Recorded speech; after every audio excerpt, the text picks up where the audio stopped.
Super Bowl 58 instant reaction with the NFL with AJL and Bryson Carver from the Carving It Up podcast. Before we get going, guys, y'all make sure to like and share this instant reaction stream wherever you're at. Subscribe to both of us on YouTube. Get at both of us on social media as well, at the NFL with AJL, at Carving It Up podcast. You'll check it all out in the description. And of course, if you hit the QR code there, every bit of social media and podcast content at the NFL with AJL, hashtag the NFL with AJL. Don't forget, you can drop a super chat as well to donate to the show. Bryson, how'd you enjoy the game, man? How was it for you? Don't think we could have gotten anything better than what we got. That was, it was kind of, it got off to a little bit of a slow start, for the first half or so. And then second half, Kansas City makes a run, kind of it takes what San Francisco gives them, sort of the story of their season. Like, not a lot of big plays down the field by and large, but you couldn't have asked for a better inning. Just the momentum shifts back and forth. 1 minute you're so sure one team's going to win the next, and then for Mahomes, the best quarterback on the face of this earth, to go down and win it with a walk-off touchdown. Couldn't have been any better than what we got. It was phenomenal.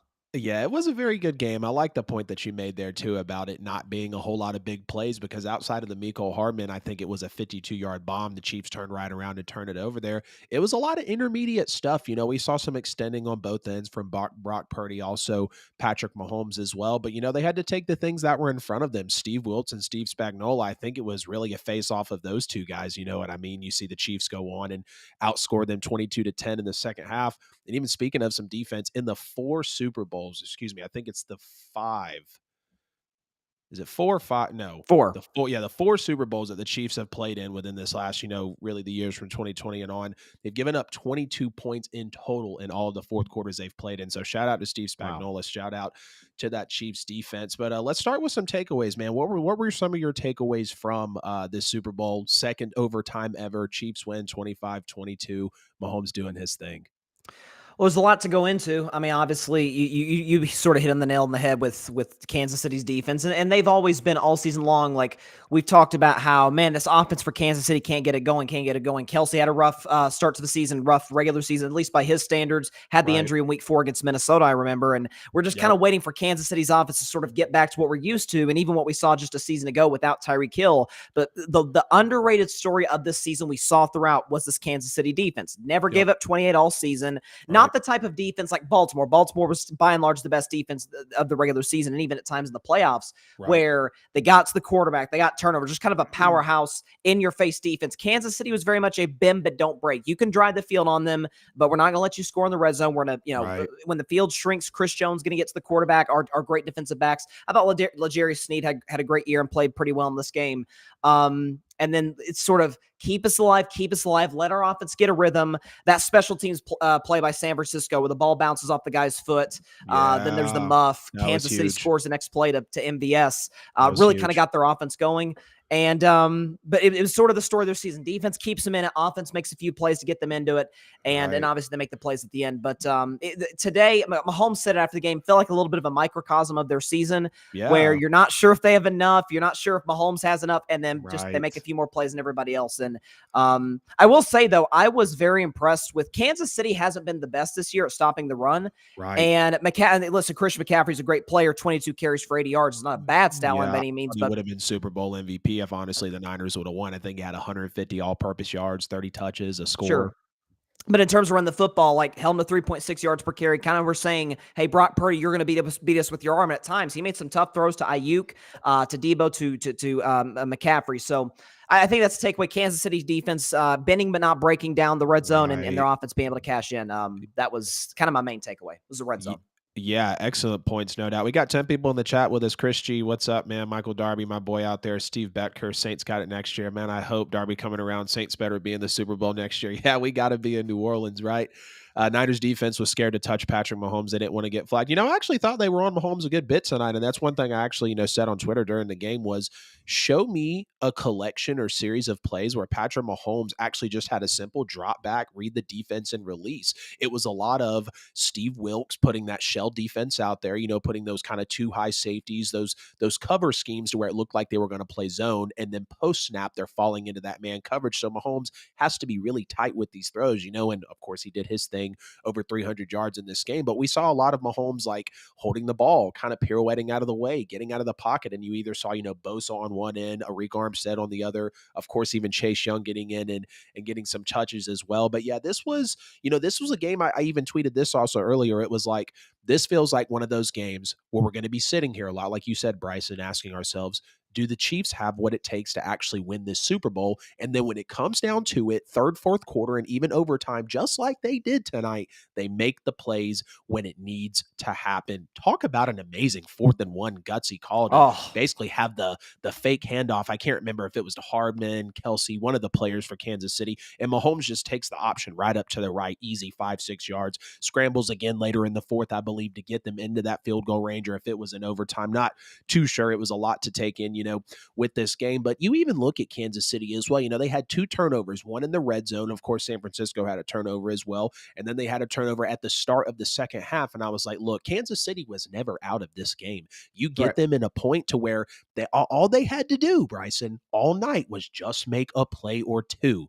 And they did it when they needed to. You had Travis Kelsey yelling at Andy Reid on the sidelines. I honestly took a little bit of issue with that. I understand they probably got a tight Sure. relationship. It's a lot of, passion. They're not a dynasty like we're talking about right now. Probably if things like that don't happen, we probably don't see them as much. But he had 1 target for 1 catch and 1 yard going into halftime. Ends the game with, I believe, 10 over 100. Of course, he, got a lot of touches in tonight. You had some bad low snaps from Creed Humphrey as well. Yeah. Another fumble when Mahomes is pitching it behind to Pacheco. They're down by 10. Harrison Butker's having to hit 50 yarders. Like, this felt like, all right, Brock Purdy and Shanahan are here. They're finally going to be able to, not Purdy finally getting over the hump, but Shanahan being able to Right. get over the hump. And it just, again, this was the most vulnerable Kansas City Chiefs team we've seen in 2 straight years in a row, or excuse me, 2 straight years, no Tyreek Hill, Super Bowl wins, Super Bowl MVPs for Patrick Mahomes. And this Chiefs team just continues to bring in the young talent, continues to develop guys like Snead, McDuffie, Isaiah Pacheco. You had George Karlaftis with a fumble recovery as well. These guys had to force overtime, score the touchdown in overtime. Like I said, a 22-10 run to win it. It's just very impressive because they start with 7 plays, 16 yards, and 1 first down in the fourth quarter. They held the ball for, I think, Crazy. 4.5 minutes in the first period. And I'm just like, that is not Andy Reid, Patrick Mahomes, Kansas City Chiefs football. I love Mecole Hardman getting his touches as well. He's getting traded to the Jets, traded back to the Chiefs. I think he was the one to fumble in the game against, was it Buffalo Buffalo. Yeah, it was yeah. Buffalo at the goal line. Yep. Right. And everyone's like, that game could have went a completely different way, maybe for the Chiefs to win by an even bigger margin if that didn't happen. But he catches the 52-yarder tonight. He catches the game-winning touchdown in the Super Bowl. And I just love to see that. This Chiefs team overcame the most drops in the NFL from their wide receivers, a sputtering offense that still was able to go and win it all. 4 Super Bowl bursts in 5 years, and they've won 3 of those. It's very impressive what Kansas City did tonight, and their special teams as well. You touched on that too, to have that awareness to see that the ball bounced off the back of the defender when the kick was coming down, blocking the extra point as well to keep it Yeah, within that was huge. within 3. That was Huge. massive, Because very of Kansas massive. City probably has to go for the win there down at the goal line at the end of the game. Like that is like just those little plays like that. And who knows, Mhm. maybe, let's see, it was 16-13 midway through the fourth quarter when that was blocked. Yep. And when Kansas City's going down again, Kansas City got to the red zone at will, just sometimes it couldn't always finish down there. And when they got inside the 10 and they don't get the first down, I think Mahomes got sacked by Bosa or somebody for about a 1-yard loss or so. Maybe they go for in that situation down 4 because the field goal puts them up or puts them down 1. San Francisco's more worried about the clock. Like those Yeah. little plays can really, and props to Moody, by the way, for making that bomb field goal to put them Oh, up 3 at the yeah. end of regulation or toward the end of the fourth quarter for Yeah. bouncing back for that. But like I said, just those little tiny, you got to make all the plays. You got to be great situationally. You have By to. the way, I didn't think, Kyle Shanahan's taken on a flack for some of these fourth quarters. You think about when he was the OC in Atlanta, the infamous Yeah, of comeback course. by New England. Of course. When Kansas City came back 4 years ago on them in 2019, then the NFC Mhm. Championship against the Rams up 10.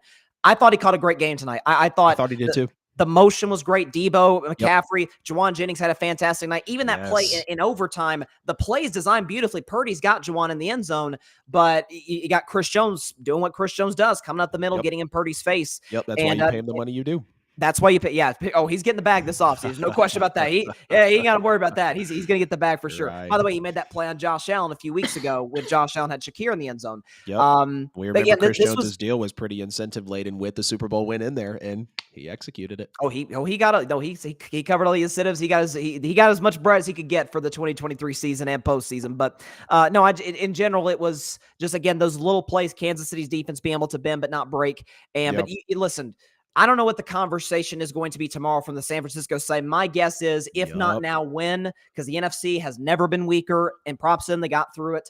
Kansas Right. City's offense will never be weaker. We know they're going to be aggressive. Go get receivers in the draft. Maybe Yep. go get kind of like a number 2 or 3 guy in free agency. Maybe bring Juju back for all we know, and they'll be even stronger next year with a young, cheap defense outside of Chris Jones. That's the thing. There's no reason this team can't be better next year. And as for San Francisco, I mean, can you get that much better this I'm offseason? I mean, saying. Purdy was not the issue tonight. Shanahan was No. great.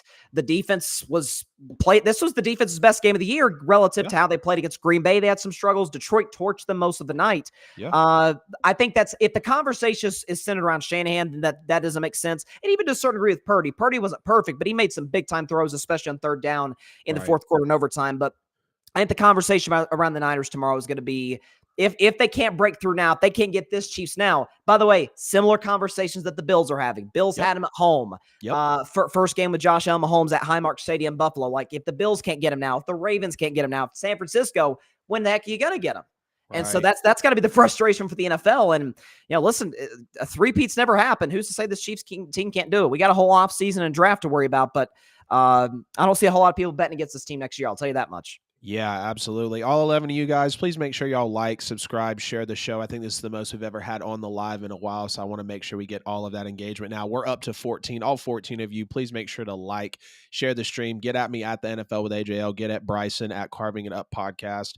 Bryson Carver joining me for the Super Bowl 58 instant reaction. Man, I want to ask you, did you have an issue with Kyle Shanahan going forward on that 4th and 3 when George Kittle converted? Everyone's talking about how Dan Campbell did it in the NFC Yeah. Championship a couple of times. I think it's different context and different parameters. You're in the biggest game of the year. Of course, you might want to take those points. I didn't really have an issue with it, probably hindsight, because the Niners converted with Kittle. But did you have an issue with that 4th and 3 going for it by the Niners? Because of who they were playing, no. I think a lot of times you're talking about these fourth downs, and I've defended Dan Campbell all season with the fourth down, not just because they've worked, but because, last week, this is a whole different conversation, but the first fourth down, the third quarter, they're up 14. Everybody's like, hey, why don't you go up 3 scores with the field goal? Well, the Right. percentages said your kicker was about 70-ish% from that range, wherever that 45 yards or so. That 4th and 3, they had about an 85 to 90% chance to get it. So, again, analytics come into play, how the game's playing out. And listen, for Kyle Shanahan, you're thinking, listen, this is a great defense. This is about as good of an opportunity as we're going to get.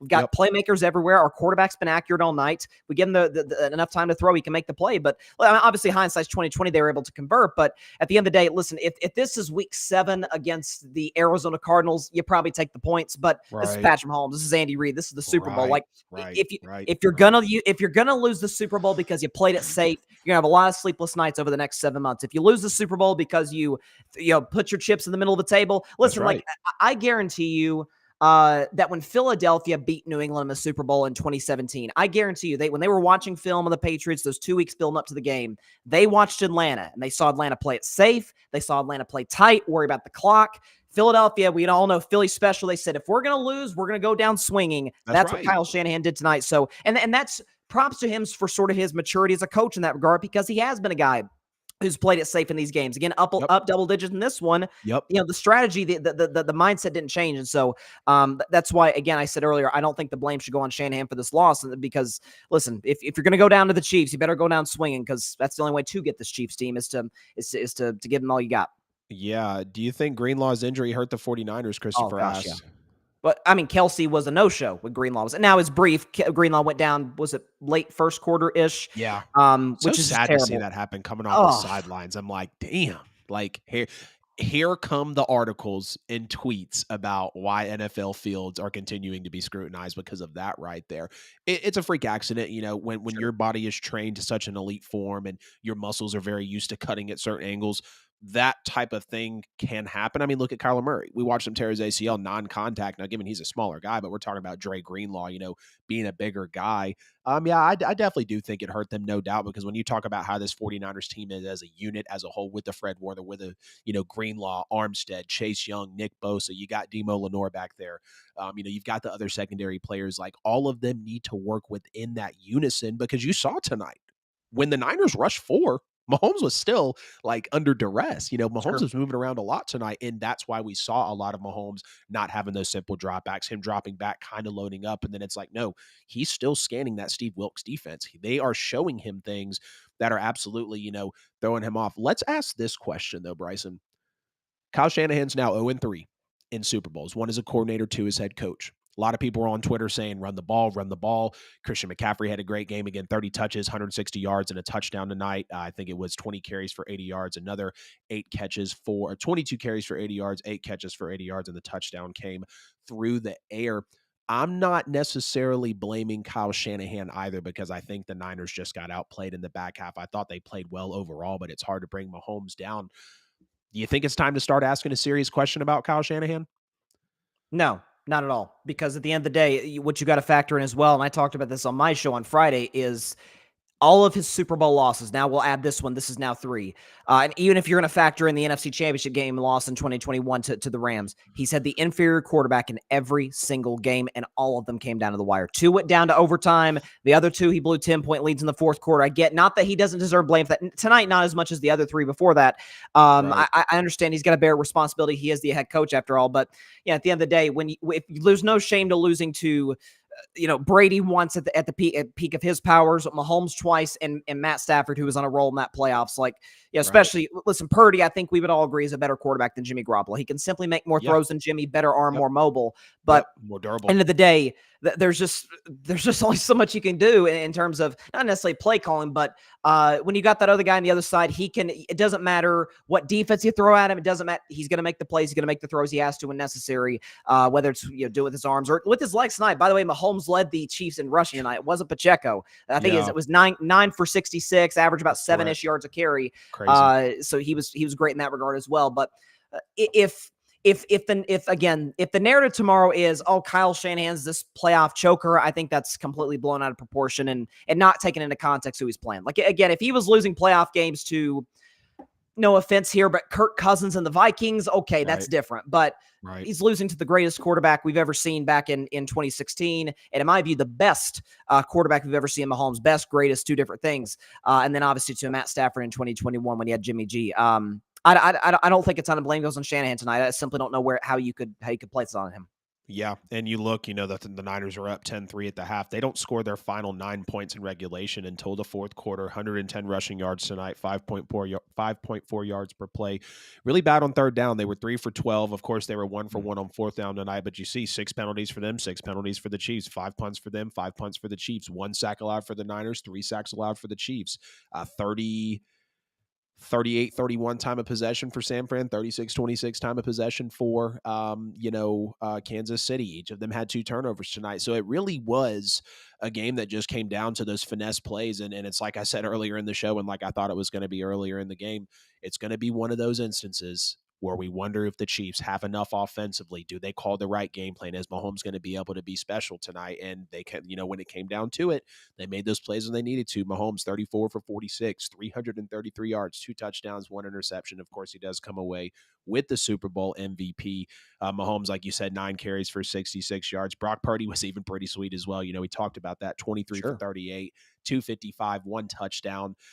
I'm with you as well, man. I don't think it's necessarily time to start taking a look at Shanahan, because this defense is so loaded. This offense is so loaded. It's one of the best front offices out there. He's been in multiple NFC championships. And I do think Brock Purdy can win a Super Bowl. I really do, and I Sure. confidently say that. Brock Purdy looked good this year. I think Brock Purdy at sometimes even looked great as well, and I believe they could have won this game tonight, which and of course, we're gonna go back, we're gonna see all the takeaways that come out, listen to some people talk about it, have more data come out, and unfortunately, I think Shanahan's feet are going to be held to the fire because, like you said, no players necessarily played bad tonight for the Niners, but someone's gonna have to get this blame for only 9 points being scored in the back half of it, 9 points in the fourth. And then, of course, you get the field goal in overtime, which I'm not, on them about only a field goal in overtime because they put the points up. The Chiefs just went down the field and scored the touchdown.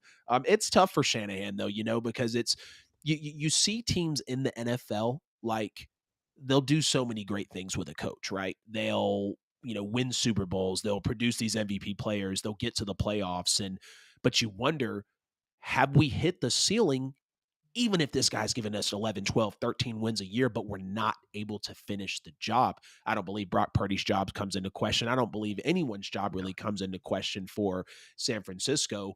It's just another tough team that they played up front. And, they're just going to have to get back at it again next year. I think we could see the Niners here next year. The Lions are going to have a case at it. Of course, we've seen the Packers as well. Of course, I hope my Saints with the new OC coming in with the quarterbacks coach and passing game coordinator from the Niners tonight and Clint Kubiak can propel us there. But, it's hard to get back, no doubt. And that's why it's so impressive that the Chiefs won tonight, back-to-back champions for the first time since, ironically, the Patriots dynasty that they're getting compared to. We are now witnessing a dynasty with the Chiefs, 3 Super Bowl rings in the last 5 years. Mahomes has 3 Super Bowl MVPs. Firing Shanahan isn't going to do anything for the 49ers. No, I absolutely agree with you, Darby, but fans are going to want answers, and again, it can be, and in this case, it feels like it will be as simple as, look, you just lost to a better team tonight. You guys played well. The defense was solid. There were a lot of, negative plays for Kansas City. There were a lot of times that even for most of this game, San Francisco dominated the line of scrimmage. Purdy looked more comfortable and at times realistically looked better for longer stretches of the game than Patrick Mahomes did. And even when you Sure. look at the numbers and you see Mahomes had 46 attempts to Purdy's 38, that's all right, but you're still going to see things show up on tape to where it's going to have some takeaways for you, no doubt. Yeah, man. It's I would have liked to see the Niners come away with the win, but I love seeing dynasties form because it's so rare. They hardly ever happen, and Yeah.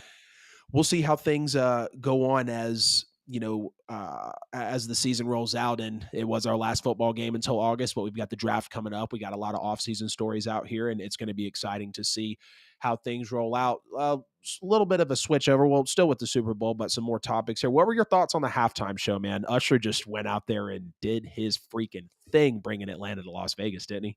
You know what? I felt like the Super Bowl was a perfect representation of what this game was. I'm not gonna lie. I thought it was off to a little bit of a slow start. I was like, okay, I'm kind of waiting for that. And I'll tell you something, man. I'm gonna somehow find a way to tie my Tennessee Vols into it because I'm a crazed. I bleed orange and white. That's just what I do, man. Back in 2015, 2016, whenever it was third down, they play third down for what at Neyland Stadium, and the place would just go insane. I wish they still did it when Lil Jon came out there and he was in the mosh pit down there on the field and it said, turn down for what, the place goes crazy. I feel like the place kind of turned up after that. Usher was great, obviously, as you mentioned. The roller skates, her came out there, did her thing. Alicia Keys was great. I thought it was a great collaborative effort, great halftime show. I tweeted, I give it about an 8 out of 10. I thought they did a great job all the way around. A little bit of a slow start, but like I said, but then it kind of came around, sort of found its footing. And like you said, had a great Vegas feel to it. Like you said, bringing the ATL to Ludacris, by the way, as well. I forgot about him. Was Yeah. part of it as well. Thought it was a great halftime show. Thought the Dupree NFL. also. I thought the NFL hit a home run once again with their halftime show. Shout out to Jay-Z. And they did it again, man. This is what they do. And I thought it was a great show all the way around. Yeah, it was very solid. I think it's one of the better halftime performances we've seen within recent memory. Rihanna was great last year. Of Yeah. course, we saw Eminem, Snoop Dogg, Dr. That's Dre the the year greatest ever, by the before. way. 2 years ago, that's the best ever. With all due respect, God rest his soul, Prince. That was the best halftime show I've ever seen. That was awesome. Okay, I Yeah. don't know if that's ever going to be surpassed, but nonetheless, Usher and everybody else did their thing tonight. Yeah, the this year's and a couple of years ago definitely have a toe-to-toe, no doubt. I mean, when Love in the Club came on, we heard, I think it was Conditions that came on. Of course, I'm losing the names of the Yep. songs, but I'm just like in the moment, just vibing over there on the couch with the lady. Like, Same man, here, Usher is doing his thing. And then he was talking about how he brought the world to the A. Just a great performance, And I even saw him on Club Shay Shay, Shannon Sharp's podcast. And, he dropped an album today. He's going on tour tomorrow. He performed Nice. in the Super Bowl today. So just really reigniting, not even reigniting, but just adding that new push to his career. And it's not that he needed it because, we know what Usher's done and how he's been in the game for so long. Did you agree with Super Bowl MVP with it being Patrick Mahomes? Did you think that was fair? You think any other players had some consideration for Kansas City? You could have you could have made a case for Chris Jones. I mean, he always finds a way to make his impact in this game. We know what he did Yep. last year in the playoffs, especially all those plays on Burrow last year in the AFC Championship game. This year, again, maybe the biggest play of the game against Buffalo was when he pushed Deion Dawkins into Josh Allen, which forced him to kind of short arm it to Khalil Shakir. I think in this postseason run, he was great. Kelsey, like you said, stepped up in the second half. Andy Reid, I thought, called a great game as well, by the way. But I mean, it's Patrick Mahomes, but he makes Right. all the plays. He leads the team in passing, he leads the team in rushing. Like you said, the fourth down is a great call by Andy, no question about it. But the ability to be Great able to use call. Mahomes' leg, like this Yeah. isn't just classic. Like they don't sneak Mahomes anymore because he blew out his knee, or not blew out his knee, Right. but suffered a pretty serious injury in Right. 2019, which Yep. almost messed up their season. They go on Mhm. to win the Super Bowl that year. To my knowledge, I've watched a lot of Kansas City football. They haven't run a quarterback sneak since. They use a little Nope. creativity there, a little misdirection with San Francisco. But he's a generational player, man. We've never seen anything like him. He ties Right. Montana with Super Bowl MVPs. Did Bradshaw win 3? I think Terry Bradshaw got 3 as well. At least 2 or 3 Super Bowl MVPs. Obviously, Brady in first with 5 Super Bowl MVPs. But the chase for Tom is going to be a story his whole career, just like LeBron and Michael Jordan. That's always been a thing. I said Terry last Bradshaw week has 2. Bradshaw got 2. Mhm. Okay, Bradshaw got 2, but I said coming into the week, I said he undoubtedly, at least in my mind, will pass Peyton Manning with a Super Bowl ring. I thought Peyton was third all time, and I did some numbers comparisons. How that game went tonight, how this season went tonight with the limited receiving core. I mean, his number one guy is Rashee Rice, who's a rookie. His number 2 is Marquez Valdez-Scantling, who was so valuable to Right. Green Bay they let him walk. Outside of Kelsey, of course. Obviously outside of Kelsey as well, but for him to do what he did was just it's sometimes, man, guys are just too good. Like we look for this in-depth analysis, how they're able to do it. Some guys are just so freaking good. Like there's nothing you can do about it. The arm angles, the arm strength, the Yep. ability to make plays in and outside the pocket. He's unlike any talent we've ever seen. So I don't know what the voting is, but I'd be shocked if it was unanimous for this guy. He's an all-timer. He's already an all-timer. He's awesome. Yeah, I already had him as a top 6 quarterback last year after he won, so I'm gonna have to go back and look at my quarterback all-time rankings to see where he's placed. But I totally agree that it was Mahomes, over 300 yards, you're down by 10, you got to make a score. And, at the end of regulation, he has a scramble in the fourth quarter and in overtime. He's converting that 4th and 1. Awesome touchdown pass to Mecole Hardman. I mean, I firmly believe that it was Patrick Mahomes for Super Bowl MVP. And now he's rocking 3 of them, like you said, tied with Joe Montana, 3 Super Bowl rings, 3 Super Bowl MVPs. And you even talked about, I think a little bit there, just about the stretch of, them going to the Super Bowl over these last few years. You see they've got 4 Super Bowl appearances, 4 Super Bowl appearances since 2020. You see the Patriots back in their stretch in the early 2000s do the same thing. Right. You see your Steelers back then do the same thing. Y'all actually had 6 appearances, I think, over like a 6 or 7 year stretch, if I'm not mistaken. Very impressive. So to know that Mahomes has been on a team that's been able to engineer that, it makes you lean even more into the fact of him actually being that Super Bowl MVP. And this Chiefs dynasty is just absolutely nuts, man. Chris says, I didn't see if Hufanga played tonight. I don't think he did. He was on injured reserve. Yeah, he tore his ACL a few months back, if I'm not mistaken. If he didn't play, does that also hurt the Niners? Yeah, if he would have played, I mean, of course the Niners would have looked great, but he was already a scratch before coming into the game. What was the best commercial to you, man? These commercials were a little up and down tonight. Did you have a favorite commercial or maybe a couple of them that stuck out to you? I liked the Lionel Messi commercial. I think it was Michelob Ultra. I think it was where Dan Marino was in it. Ted Lasso. That was a cool like Yeah. cameo in there. That was nice. Yeah. Yeah, the commercials were fine, and I wouldn't say there were anything to write home about. I remember years with better commercials, but I'd say the Lionel Messi one was probably my favorite. Yeah, the Messi one was awesome. I personally love the Dunkin' Donuts one. Tom Brady on the Tom Brady on the DJ board, bro. Yeah, Ben Affleck walking in. I can't. Matt Damon. Kay Adams. Adams like, Tom, you can stay though. I thought that was awesome. Yeah, they had. I think it was J-Lo. I think it was J-Lo though. I don't think it was Kay Adams. I think it was J-Lo. Everyone in the comments is about to roast me if that was J-Lo. Are you for real? I think it was J-Lo because I'm about to lose 100 subscribers tonight. No. Kay Adams was in the commercial. Fandle and Gronk missed the 25-yarder. Okay. But yeah, that was a cool moment though. To paid tribute to Boston, and it was cool. Tom was in a few commercials. He was in the one with Gretzky and he was. Gosh, what was it for? BetMGM, I think it was. He was in that. Yeah, it wasn't K. Thank you, Darby. Yeah. God, yeah, I'm about to lose all the subs when people. Oh man, that's crazy. Yeah.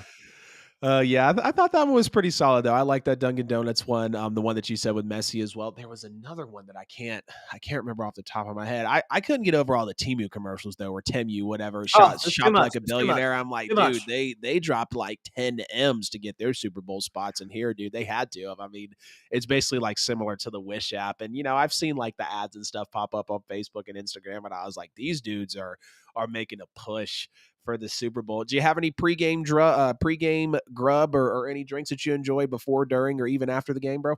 Yeah, man, right before kickoff, enjoy some chicken, some nacho chips, chips salsa. Keep it simple. Chicken nachos, you can never go wrong with that. Yeah. That was a pregame meal. My dad made those tonight. Did a fantastic job. So yeah, that was what we ate tonight. I always like to eat before the game, like right as the pregame festivities are going on. So like I Right. can kind of lock in, focus on the game. And but yeah, that's what'd you have though? What'd you have for Super Bowl Sunday? Yeah, we ordered a light little 50-piece wing, from the gas station about 30 minutes up the road. I know y'all don't judge about gas station wings now. These wings are good. Max Wings and Pizza down in Palmetto, Georgia, about 30, 40 minutes south of Atlanta. It wasn't too bad. Got some boneless wings too. The fries were pretty bad, if I'm being honest with you, but we got some hot buffalo, mix it up with a little bit of lemon pepper and then some Jamaican jerk sauce as well. Picked up a little 12-pack Mm. of Pacifico, got some little Bacardi rum can cocktails. We had a good little time for the Super Bowl, man, for sure. You always got to have the nice festivities. It was Oh pretty yeah. simple overall, though, but snacked all through the game, snacked a little after the game as well. And, once it was going into overtime, I was like, shoot, I'm about to go eat the rest of these wings, bro. Like we gotta clear these out. They're not gonna last until tomorrow. The one with the dog going missing messed me up about the commercial. Yeah, that one Yeah. was a little odd too, no doubt. One last quick question before we jump out of here. Reba with the national anthem or Post Yes. Malone with America the Beautiful? Which one? Which one was the best to you? I'd probably go Post Malone, but I thought Reba did a good job. I love how We did a Post is sort of great job. transitioning as sort of this country genre of his Yeah. career, like he like His showing his range. range a little bit. Yeah. But no, I thought Reba had a great national anthem. Brought Chris Jones to tears. If it's tear inducing, you did a good job. Yeah. Thought Reba's one of the best of all time. She did a great job. Post was great. So, Mhm. pregame festivities were awesome. Gosh, who else? I'm trying to think of something else that. I thought the Niners Chiefs like intros were great. That's always my favorite part. I will say the Sinatra I did it my way intro to start the broadcast is doesn't get better I than gotta go that, back man. and catch that. I didn't Oh, catch all of that, and I've it seen was people so talking good. about it. It was so good, man. You got to go back and watch it. It was like a perfect like way to send in what's I can imagine, man. This very well because obviously, listen, you got the Swifty component onto it. This might have been the most Yeah. watched Super Bowl of all time, bro. Like it's. Yeah. I'm curious to see when some of the numbers come out, like as far as Right. streaming. You got Nickelodeon involved. This will be one of the most watched Super Bowls ever. And I'm going to go ahead and say I think this one, the double overtime, Kansas City going back to back, the Purdy story, Mhm. all that. This might, I don't think it's hyperbole to say this may be one of the 5 greatest Super Bowls of all time. It was. We've had Oh, some yeah. great ones. Like we've for the last like The decade and a best half, double we've been overtime, treated I to think. some awesome ones. Like We Giants, have. Patriots, and We have. Patriots Seahawks Twice. was a great one. This Yep. was, I mean, it you can't get better than this touchdown to win the game. It's Right. phenomenal, phenomenal. Yeah. Great Yeah, it was a coaches, great quarterbacks, players. Yeah. Yeah, it was 2 loaded rosters. I mean, such a good game tonight. I thought Post Malone took home the kind of the performance. I mean, of course, Usher absolutely stole it at halftime, but Post Malone doing America the Beautiful and then following up with Reba. I'm like, damn, they're showing up and showing out in Vegas, ain't they? I mean, I thought Reba sounded great. She probably was lip syncing a little bit, but it really didn't look like she was. Post Malone looked like he was hitting his notes as well, but it was overall some good performances, man, tonight. No doubt. We'll go ahead and get out of here, though, man. Bryson, I appreciate you jumping in and doing this little half-hour instant reaction for me on Of the course, man. uh, on the NFL with AJL's instant reaction to Super Bowl 58. Michael Darby says MT going to the Chiefs. Michael Thomas can go anywhere, bro. Anywhere he wants to go, as long as he's not taking up any money or salary cap for us. Because last year it's just done. It's rough, And, wasn't and, it? and, and his tweets in the offseason, yeah, it's time to cut bait and go. It's A.T. Perry time. It's Rashid Shaheed time. It's Chris Olave 1,300, 1,400 yard Hey, receiving can the time. But Steelers can the Steelers have Derek Carr? Or can we have Derek Carr? bro, you can have Carr. Okay, Absolutely. okay, it's better Apparently, than y'all are Pickens. Better looking than into Pickens. Better than Pickens. sign Ryan Tannehill. Bridge guy. If we're not going to draft somebody, I'm fine with that. But we got a Yeah, whole if offseason to talk about that stuff. Right, right, no doubt. But guys, before we get out of here, y'all make sure to like and share the stream wherever y'all are watching. Subscribe on YouTube as well. Drop a super chat or a super thanks. You can donate directly to the show. You can also get at me on social media if you want to interact that way to donate to the show as well. Check him out on all social platforms at Carving It Up podcast. Bryson Carver joining me on the show tonight. Of course, QR code there in the corner of the screen will give you every bit of social media and podcast content at the NFL with AJL. Hashtag the NFL with AJL. This officially declares the end of season 1 for the NFL with AJL. When we brought the podcast back last year, I think we started right before the AFC and NFC championship game. So every year that the Super Bowl ends, that'll wrap the season. We'll start the new season with right after the Super Bowl is done. And basically the beginning of every offseason will be the beginning of the new season for the show. But as always, I love y'all. I need y'all. And I will see you guys in episode 65, I think it is. Y'all have a great night.